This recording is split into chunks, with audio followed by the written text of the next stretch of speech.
Hi යාළුවනේ සුබ දවසක්.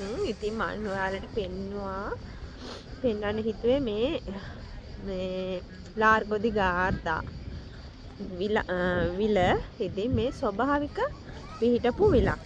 ඉතින් මේ ස්වභාවික පිහිටපු විල ලෝකේ ලොකුම විල තමයි මේ බ්‍රේෂියම් නගරේ ලස්සන කරන්න හැඩ කරන්න තවත් එක අංගයක් තමයි මේ ගාර්දා කියන්නේ. ගාර්දා කිව්වහම මුළු ලෝකෙම ප්‍රසිද්ධ මේ විශාලත විලක් තමයි මේක. උණු වතුර සහ සීත වතුර දෙකකින් සමන්විතයි. මොකද මේ ගාර්දා විලේ උණු වතුර සහ ඇල් වතුර තියෙනවා. ඉතින් ඒක තමයි ස්වභාවික පුදුම කරවන දෙයක් තමයි. ඉතින් මේ විලට ගොඩාක් ෆොරිනර්ස්ලා ලෝකෙම එන තැනක් තමයි මේ බ්‍රේසියා නගරේ.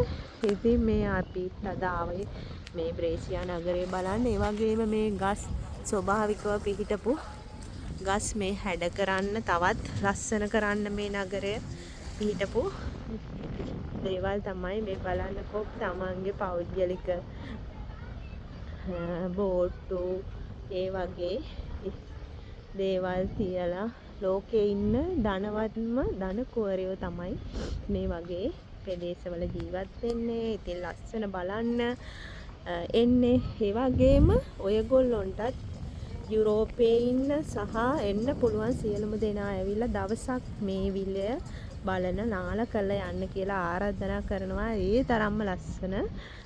ඉතින් මේ ගාර්දා ලාර්ගොදි ගාර්දා විල හරිම ලස්සනයි.